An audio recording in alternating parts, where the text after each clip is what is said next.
Et bonjour tout le monde, nous voici pour le premier tutoriel sur After Effects. Jusque là j'avais fait un petit peu les autres, Photoshop, Illustrator, InDesign. Et maintenant que j'ai changé tout mon setup, je peux me permettre un petit peu plus les autres logiciels un peu plus demandeurs au niveau du processeur. Donc After Effects, Premiere Pro, Blender. J'avoue que depuis 2-3 jours, je m'amuse. C'est beaucoup plus fun quand la bécane essuie. Pour ce premier, je me suis dit que j'allais vous montrer comment j'ai fait en fait ceci, là, cette petite fumée.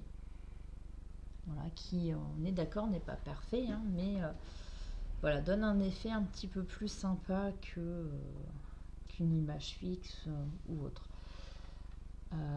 Pour ce faire, donc, on va ouvrir notre compo, faire voilà, comme si c'était un petit fond. On va importer une image. J'ai trouvé celle-ci assez intéressante pour le sujet. Voilà, une petite tasse avec la théière. Je me suis dit que ça pouvait être assez fun. Ensuite, donc clic droit sur la fenêtre ou autre, hein, c'est comme ça que je vais le plus rapidement. Nouveau, solide. L'idéal c'est de mettre ici un gris 50 pour notre fumée, puisqu'on va même l'appeler directement fumée. Voilà. Et on va chercher ici dans les paramètres prédéfinis. Donc moi je suis en mode révision hein, pour l'interface. On va aller chercher le bruit fractal ici. Et je le glisse dans mon calque fumée. Je laisse le type de bruit fractal en simple, type de bruit linéaire flou. J'augmente cependant le contraste. On peut mettre un petit peu. Hein. Je ne touche rien au niveau de la luminosité ou le débordement. Au niveau de la transformation, je décoche bien ici échelle uniforme, puisque je veux quelque chose qui soit bien vertical. Donc la largeur, je la mets au plus bas. La hauteur, je la mets au plus haut. Alors si certains, ça leur rappelle un petit peu les bruits la télé. Ça remonte à un petit moment, hein, les télés cathodiques. On peut se faire notre animation. Donc je vais créer une évolution ici. Et je vais tout à la fin, je mets, peu importe au hasard, je vais mettre 6. Et voilà, comme ça on a notre bruit. Pour laisser apparaître notre image, exactement comme sur les autres logiciels, donc en mode ici, je vais mettre incrustation. Je vais chercher mon outil plume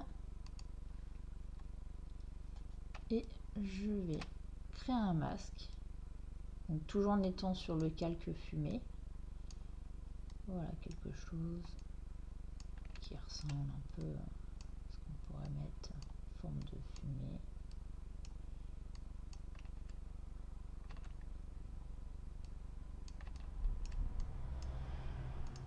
Voilà.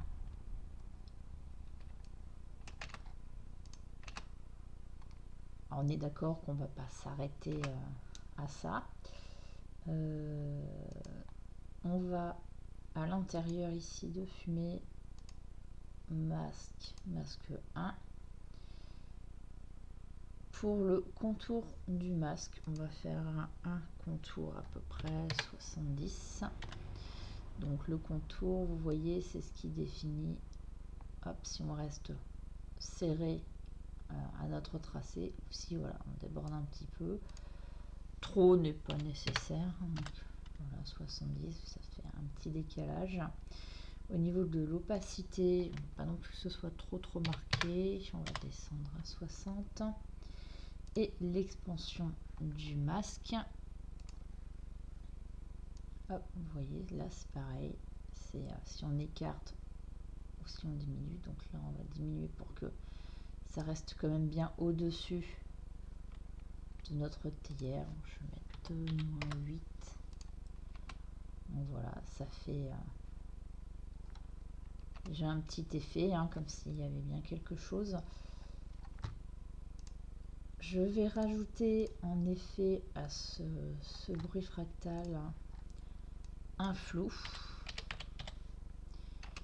plus précisément un flou gaussien. Donc je prends, que j'ajoute ici. En intensité, on va mettre 14, 15. Voilà, ça nous donne un effet un petit peu plus abstrait. Pour vraiment essayer d'avoir une forme ondulatoire, je vais faire au plus simple, c'est-à-dire que je vais chercher l'effet ondulation ici, toujours sur notre calque fumé.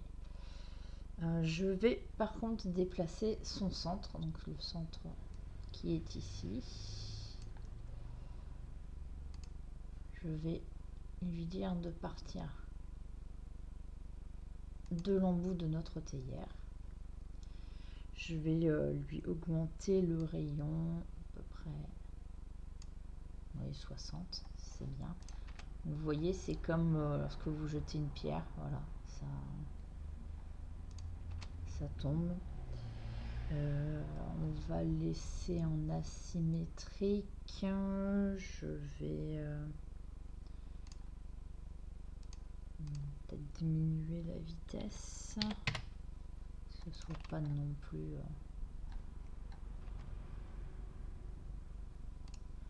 en période. On va augmenter. Voilà, vous voyez la période, du coup, hop, là c'est très proche. Bon, j'ai mis 30. Après, si vous voulez quelque chose de vraiment plus haut, on peut augmenter un petit peu plus. Pareil pour l'amplitude. Et plus vous augmentez, plus ça fait vraiment ondulation dans l'eau. On va quand même mettre une légère amplitude, histoire que ça soit bien marqué.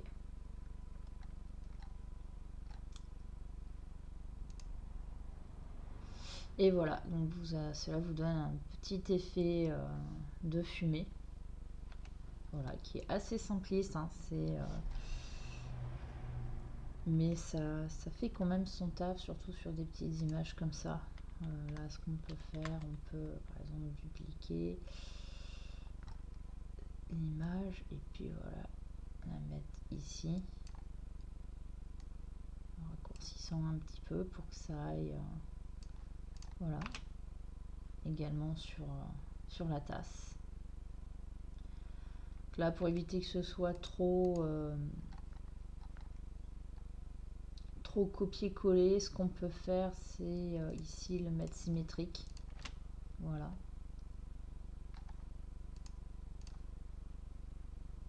On va changer quelques petites